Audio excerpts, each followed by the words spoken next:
All right, and switching, it is.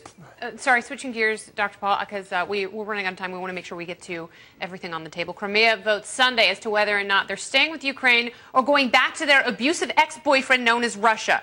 How will secession destabilize Ukraine, and what if Putin's lust for a Soviet reunion knows no bounds? Well, this whole thing that Putin is the big cause of the trouble, and yet there's pretty good evidence that the Europeans as well as the American government had contrived to have the overthrow of a government that most people say had been elected. And then for them to come along and say, well, it's an illegal government and they want to have a referendum now, in Crimea. Oh, no, that's not permissible. And they say everything that Putin does is illegal. He's no angel. But actually, he has some law on his side. They have contracts and agreements and treaties for a naval base there and a permission to go about that area.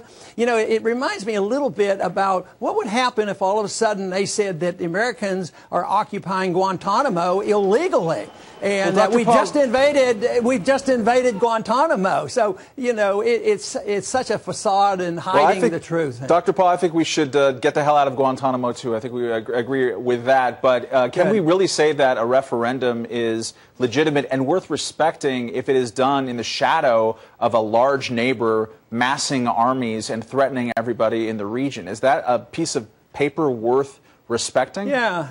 I don't think we should do all that threatening. You know, we have armies all over the place. I'm not talking about us. I'm talking about them at this point. I know, but we're there. Yeah, I know you're talking about the Russians, but we're annoyed and think this is an excuse. You know, you listen to Graham and McCain. Oh, now we can build our missiles in Russia's backyard. So, no, I don't think so. I think people have a right of self-determination. It's written into international law. It's a moral principle.